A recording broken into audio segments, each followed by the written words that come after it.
Secretary, Ministry of Environment, Forests and Climate Change, Leena Nandan ma'am, who has been extremely busy since the past 2 days with the third working group meeting. And today she will interact with the media in Mumbai. Apart from that, we also have Bivash Ranjanji, who is the additional DG of the Ministry of Environment and Forests. And we also are joined by additional DG of PIB New Delhi, Mattu JP Singh, who is the spokesperson for the ministry. There'll be a presentation. Okay, there's a small presentation for all of us to see, and then we'll throw the floor open for questions. I request every one of us to please keep your mobiles on silent. When you ask the question, please introduce yourself and your organization. Good afternoon, everyone. So we have a small presentation which is an update of what we have done till now and how we are taking this process of the third ECSWG forward. So next, please.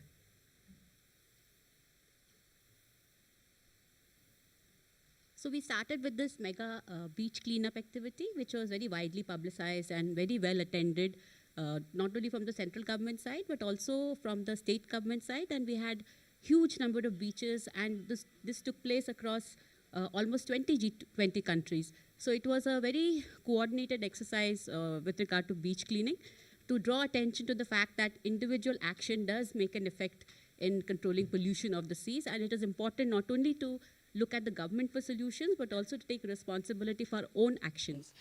And so this was, like it's written here, to create awareness and sensitize people on the role of community participation in safeguarding our coasts and oceans. And also, like I said, it is also to bring in Jan Bhagidari concept, which is like every action as a community also we take is important among the public at large to achieve the objectives of the lifestyle for environment, which is a very big condition that we're putting on people to take responsibility for their actions. Next, please.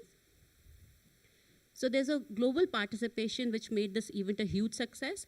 And this event was conducted in 20 countries like Argentina, Australia, very widespread across different continents, UK, USA, Russia, Mexico, and Korea, and 6 invitee countries to the G20, which are Egypt, Nigeria, Mauritius, Oman, Netherlands, and Singapore.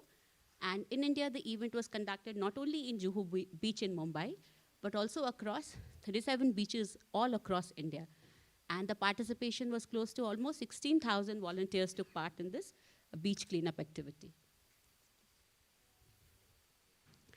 And the build-up to the event also came from successful social media campaign.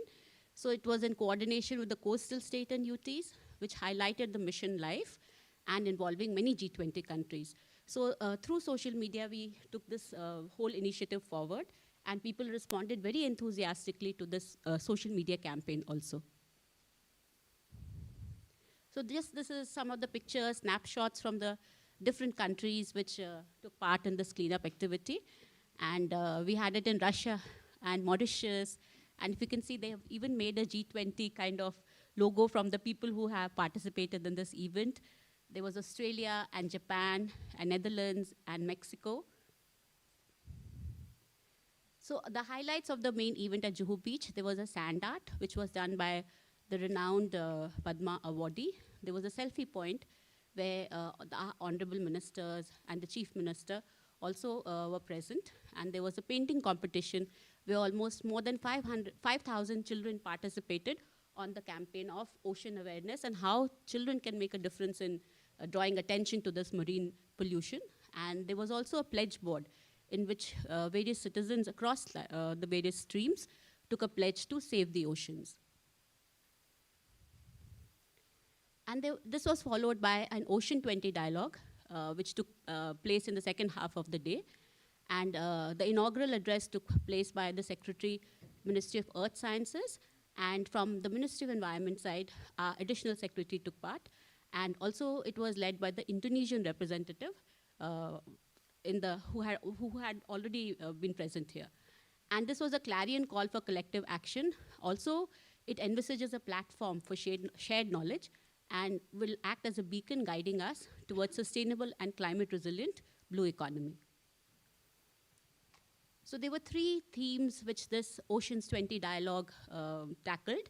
First was about science, technology, and innovation for the blue economy. The second was policy and governance initiatives which can improve the blue economy. And the session 3 was establishing finance mechanisms, because this is one of the most under-financed SDGs. And so this was about how we can use alternative and blended finance solutions to establish some kind of funding for the Blue Oceans theme. And this also had very enthusiastic participation from across different countries. And during the question and answer session, the delegates interacted with the expert panels to make the discussion engaging and very lively. And then the day 2 and 3, this is what is happening today and tomorrow. So this is the discussion on the communique, which will span across 2 days of the third ECSWG meeting. And this is the presidency's approach for the communique development, the first draft of which was circulated already to the G20 members. There were focus group discussions with the G20 members to seek inputs, and there were incorporation of inputs to develop a revised draft of the communique. And the key principles which will drive the India presidency to communique development is that it has to be consensus-driven, it will be comprehensive and integrated, and will also be very inclusive. That's all. Thank you, Namita. So, Sanjay ji, would you like to start? Yeah? 1 minute. We'll just give Madam a chance to make some remarks, and then you can start. So just to give you an overview of the themes that we have taken up under the Indian presidency, under this working group. So this is the Environment and Climate Sustainability Working Group. We have focused on 3 key aspects when we talk about environment and climate. One is land degradation, which focuses on reclamation of mining areas and restoration of forest fire impacted land, and also water security. So that is one aspect. The second one is about blue economy and sustainable ocean management. And the third one is on resource efficiency and circular economy, because we believe that when we have circularity in our processes and in our products, that alone contributes a lot in a positive manner towards the environment, because there is less extraction of virgin material when we reuse, reduce, reuse, recycle is the principle behind circularity. So these are the 3 key themes that we have taken up under our presidency. And with that, the first thing that we did was, after, of course, the process of circulating an issue note so that our priorities are equally well understood by the G20 member countries. We also have 10 invitee countries and international organizations also who participate just to observe and see the tone and tenor of discussions. So once we had reached out to all the member G20 countries with our priorities, these priorities which I've already outlined are actually taking forward not just key themes in past presidencies, because the element of continuity is a very key aspect of G20, but at the same time, every country tries to focus on its own specific areas that they feel need to be further developed through collaborative frameworks, knowledge and sharing and best practices. So all that exercise was undertaken. Our first meeting was in Bengaluru in February this year, and there in each of them we have taken one side theme. So the side theme there was land, restoration of degraded land, reclamation of mining areas, and we had a side visit where we took them to see one of our very flagship projects, the Kalkere Arboretum, where there are different models, very successful models for restoring degraded land. And we also took them to the Bannerghatta Wildlife Park, Bannerghatta National Park, and all the delegates got an exposure of the kind of wildlife variety that we have in India. The second meeting that took place was in the month of March in Gandhinagar, and there the theme that we had taken in our side event was water security. So then we took them on a site visit to the Narmada siphon and escape. And they were also able to see our traditional systems of water management and modern practices. And there was a pavilion where all sorts of our macro approach to water management was put together in a comprehensive manner.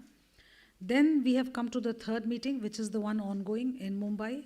And here, oceans was the key theme in our side event. So as we've mentioned, yesterday there was beach cleaning activity. And this was for the first time that this happened across the country and across several countries, which has just been highlighted in the presentation. So the idea is it also resonates with the call to action that we have given in terms of lifestyle for environment, Mission Life. That was something that was announced by our Prime Minister in Glasgow in November 21. It is one of our nationally determined contribution objectives to promote sustainable lifestyles with mindful and deliberate utilization of resources.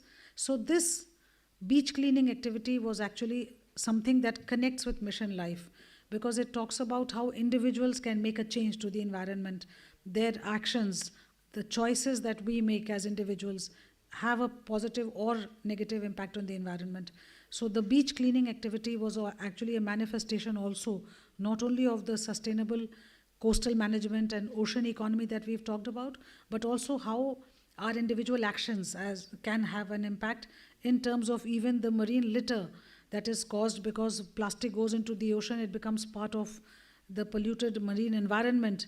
It harms all the biodiversity of the ocean and also harms the humans that are connected with the oceans. So the cleaning of the beaches, in a sense, is very closely connected with the larger issue of marine pollution and the specific issue of our own behaviors having an impact on the environment. So that was the theme, and these 2 days are focused on the discussions on the communique, because the idea as we move towards the last and final meeting of this ECSWG, that is scheduled to take place in July. And that is where the ministerial meet will also happen. So the ministers from all the G20 countries would get together, finalize the communique, and share that as the shared vision for the ECSWG. So again, this discussion and deliberation that is happening in Mumbai is very crucial from the perspective of coming out with the larger communique. So this was just to give you an overview of what really are our concepts and priorities and what we have done with respect to realizing those priorities through the G20 presidency. Thank you. Thank you, ma'am.